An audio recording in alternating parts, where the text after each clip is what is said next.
Hello my dear friends, welcome to my YouTube channel. आज की इस क्लास में हम डिस्कस करेंगे मोस्ट रिपीटेड प्रीवियस ईयर में जितने भी के अल्फ़ाबेट के वर्ड्स रहे हैं उनको।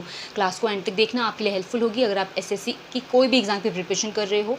तो अगर आपको क्लास देखने में अच्छी लगे, समझ में आए तो वीडियो को लाइक शेयर, चैनल को सब्सक्राइब करना। विदाउट वेस्टिंग टाइम अपनी क्लास को स्टार्ट करते हैं। सो माय डियर फ्रेंड्स, आज की क्लास में जो हम वर्ड डिस्कस करेंगे वो है के अल्फ़ाबेट के। इससे पहले जितनी भी अल्फ़ाबेट के जो वर्ड्स हैं उनको हमने पढ़ा है। अगर आपने मिस कर दी हो तो डिस्क्रिप्शन में लिंक है, वहाँ से देख लेना। आज की क्लास में के अल्फ़ाबेट के जितने भी मोस्ट रिपीटेड वर्ड रहे हैं उनको डिस्कस करेंगे। तो सबसे पहला जो वर्ड है वो है आपका नेक।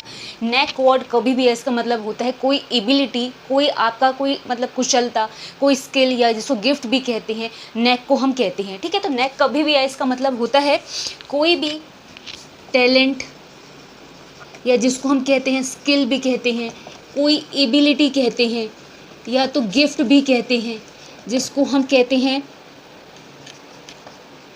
कोई भी योग्यता, कोई भी कुशलता, कोई भी ऐसा उपहार नेक कहलाता है। ठीक है, नेक्स्ट है नेव। नेव मतलब होता है, जैसे आपने मूवीज़ में देखा होगा, एक हीरो होता है, एक विलेन होता है। तो विलेन का काम क्या होता है? बदमाशी का होता है। तो नेव मतलब भी बदमाश होता है। इसको हम रास्कल भी बोलते हैं, विलेन भी बोलते हैं। कोई मतलब दुष्ट इंसान को लिए हम डिसऑनेस्ट के लिए भी हम यूज़ कर लेते हैं नेव। ठीक है, तो नेव का मतलब क्या होता है? विलेन होता है, या तो रास्कल होता है जिसको हम कहते हैं बदमाश, या तो जिसको हम दुष्ट भी कहते हैं। नेक्स्ट है क्यूडोज। क्यूडोज मतलब होता है जिसको हम फेम कहते हैं, नेम, फेम। ऐसे होता है ना कि यश, शोहरत, या फिर ऐसा प्रसिद्धि मतलब होना, तो उसको हम क्यूडोज कहते हैं। तो जिसको हम फेम कहते हैं, ग्लोरी कहते हैं, जिसको हम कहते हैं यश, प्रसिद्धि, जैसे फेमस हो जाना, उसका नेम फेम हो जाना, ठीक है, बहुत ज़्यादा ग्लोरी हो जाना, तो इसको हम यश कहते हैं हिंदी में। नेक्स्ट है आपका कियोस्क। कियोस्क मतलब होता है कोई स्टॉल, कोई बूथ, कोई टेंट, उसको हम कहते हैं। ऐसे होता है ना कि अलग अलग स्टॉल लगे हैं, तो कियोस्क हो गया। तो कियोस्क का मतलब होता है स्टॉल, या जिसको हम कोई भी बूथ बोलते हैं। ठीक है, जिसको हम हिंदी में भी बूथ बोलते हैं। जैसे होता है ना कि अलग अलग पहले के ज़माने में बूथ खुलते थे किसी चीज़ के सामान के, तो मतलब बूथ, टेंट लगा के कुछ ऐसे बेच रहे हैं, या किसी चीज़ को स्टॉल लगाया तो उसको कियोस्क बोलते हैं। नेक्स्ट है कैन। कैन वर्ड का मतलब नॉलेज होता है। जैसे ज्ञान हो गया, नॉलेज, आपको कोई समझ हो गई, उसको हम कोई अंडरस्टैंडिंग हो गई, तो उसको हम कैन कहते हैं। ठीक है, तो कैन का मतलब क्या है? नॉलेज है, या तो अवेयरनेस है, जिसको हम कहते हैं कोई ज्ञान, या कोई ऐसी जागरूकता, कोई ऐसा ज्ञान। ठीक है, अवेयरनेस प्रोग्राम चलाए जाते हैं ना कि अलग अलग बीमारियों के बारे में जागरूक लोगों को करा जाता है, जागरूकता, ज्ञान देना, तो अवेयरनेस कहलाता है। तो उसको हम कैन भी बोल सकते हैं। देखो आगे के words. So my dear friends, next word है आपका नॉटी। नॉटी वर्ड का मतलब क्या होता है? जो चीज़ें कॉम्प्लिकेटेड हो, कॉम्प्लेक्स हो, इंटेंगल्ड हो, यानी काफ़ी मुश्किल, कठिन या उलझन वाली हो, वो नॉटी कहलाती है। एंड एक वर्ड और होता है नॉटी, जो सुनने में सेम है but spelling and meaning both दोनों का ही डिफरेंट है। ठीक है, बोथ हैव डिफरेंट मीनिंग्स। जैसे कि ये है एक नॉटी, और एक नॉटी होता है ये नॉटी। दोनों सुनने में सेम है, बट इस नॉटी का मतलब होता है जिसको हम शरारती बोलते हैं, और इस नॉटी का मतलब क्या होता है? जिसको हम कॉम्प्लिकेटेड या कठिन कहते हैं। ठीक है, तो कभी ये वाला नॉटी है, इसका मतलब क्या होता है? जो चीज़ें कॉम्प्लिकेटेड हो, या तो कॉम्प्लेक्स हो, जिसको हम कहते हैं जटिल, या जिसको हम कहते हैं कठिन। ठीक है, नेक्स्ट है नॉलेज। अब नॉलेज को तो सभी आप जानते हैं, नॉलेज मतलब ज्ञान होता है। इसके लिए आप बहुत सारे सिनोनिम लिख सकते हो, जैसे अवेयरनेस लिख सकते हो, या फिर इंटेलिजेंस लिख सकते हो। नॉलेज मतलब ज्ञान होता है। ठीक है, तो अगर ये वैसे रिपीटेड वर्ड है, एक दो बार आया हुआ है, इसलिए मैंने इसको सीरीज़ में इंक्लूड कर लिया, जिसको हम क्या कहते हैं? इंटेलिजेंस कह सकते हैं, या तो अवेयरनेस भी कह सकते हैं, सेंस कह सकते हैं, जिसको हम ज्ञान कहते हैं। तो नेक्स्ट वर्ड है नाइटली। नाइटली का मतलब होता है जो ब्रेव हो, बोल्ड हो, चैंपियन टाइप का हो, जो साहसी हो, वीर हो, शूर हो, उसको बोलते हैं। तो नाइटली का मतलब होता है बोल्ड होना, काफ़ी डेयरिंग होना, जिसको हम बोलते हैं साहसी होना, या तो बहुत ही ज़्यादा जो किसी से डरे ना, बलवान हो, उसको बोलते हैं। नेक्स्ट है किकी।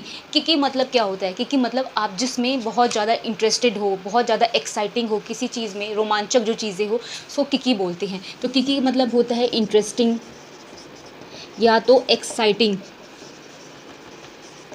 जिसको हम रोमांचक कहते हैं। अब नेक्स्ट वर्ड है किथ। किथ होता है जान पहचान वाले, फ्रेंड्स, फैमिली, रिलेटिव्स, इन सबको हम कित कहते हैं। तो सगे संबंधी, रिश्तेदार, दोस्त, जो जान पहचान के लोग हैं उनको कित कहते हैं। तो जिसको आप फैमिली भी बोल सकते हो, रिलेटिव्स भी बोल सकते हो एंड फ्रेंड्स भी बोल सकते हो, जिसको हम बोलते हैं दोस्त या तो जान पहचान वाले। अब देखो आगे के words. So my dear friends, next word है आपका जो है नक्कल। नक्कल वर्ड कभी है, इसका मतलब होता है झुकना, बो करना, बेंड करना, सरेंडर करना, या जॉइंट के लिए भी हम यूज़ करते हैं। जैसे हमारे फिंगर्स पे जो जॉइंट होता है उसके लिए भी हम नकल यूज़ करते हैं। ठीक है, अगर मैं बात करूँ नकल की तो इसको हम जॉइंट भी कहते हैं, या तो बो भी कहते हैं, या तो बैंड भी कहते हैं, जिसको हम आप बोल सकते हो कोई जोड़ भी, या तो जिसको हम झुकना भी कहते हैं। झुक जाना मतलब बो करना, बैंड करना, सरेंडर करना, या तो किसी जॉइंट को भी हम नकल कहते हैं। नेक्स्ट है काइंड एंड अगेन काइंड है। काइंड और काइंड दो काइंड दे रखे हैं, तो हम इसको कैसे यूज़ करें। काइंड अगर एज अ नाउन की तरह हम यूज़ करते हैं तो इसका मतलब क्या होता है, प्रकार होता है। जैसे डिफरेंट काइंड्स ऑफ फूड या डिफरेंट काइंड्स ऑफ फ्लावर आपने सुना होगा, तो अगर काइंड को नाउन की तरह यूज़ करूँगी तो आप इसको शॉर्ट कह सकते हैं, टाइप कह सकते हो, या तो कोई वेराइटी कह सकते हो, जिसका मतलब होता है प्रकार। ठीक है, अगर मैं काइंड को एज अ एडजेक्टिव यूज़ करूँ तो इसका मतलब होता है एक मतलब परोपकारिता, बीनवोलेंट नेचर, एक अच्छे स्वभाव को बोलते हैं ना, कि दयालु जिसको बोलते हैं उसको काइंड कहते हैं। तो अगर एडजेक्टिव की तरह करूँ तो बीनवोलेंट हम कहेंगे, जिसको हम बहुत दयालु स्वभाव से कहेंगे। आपको क्या करना है, जैसे आपके पास ऑप्शन होगा उस अकॉर्डिंग सिलेक्शन करना है इस वर्ड का। ठीक है, नेक्स्ट है आपका नोन। आप बोलते हैं ना कि ये बहुत नोन पर्सनैलिटी है, मतलब नोन मतलब जान पहचान का, जो फैमिलियर हो, जिसको आप जानते हो। तो नोन वर्ड का मतलब होता है फैमिलियर, या जिसको हम जान पहचान के कहते हैं। नेक्स्ट है किंग एंड किंग बहुत ही छोटा वर्ड है और बहुत इजी वर्ड है। किंग मतलब राजा होता है, लेकिन अगर आपको सिनोनिम्स पूछ लिया जाए तो क्या लिखोगे, तो इसके लिए बहुत सारे सिनोनिम्स है। जैसे कि आप इसके लिए एम्परर लिख सकते हो, मोनार्क लिख सकते हो, ठीक है, जैसे कि सवर्न भी लिख सकते हो। तो ये सारे वर्ड जो है किंग यानी राजा के लिए यूज़ होते हैं, और जिसको हम हिंदी में तो राजा कहते ही हैं। सो माय डियर फ्रेंड्स, ये थी क्लास आपकी के अल्फ़ाबेट की, जितने भी मोस्ट रिपीटेड वर्ड्स रहे हैं उनकी। ये क्लास यहाँ पे फिनिश हो रही है। अगर आपको अच्छी लगी हो, समझ में आई हो, तो वीडियो को लाइक करना, शेयर करना, चैनल को सब्सक्राइब करना। मिलेंगे नेक्स्ट अल्फ़ाबेट के साथ में, तब तक के लिए थैंक्स फॉर वॉचिंग।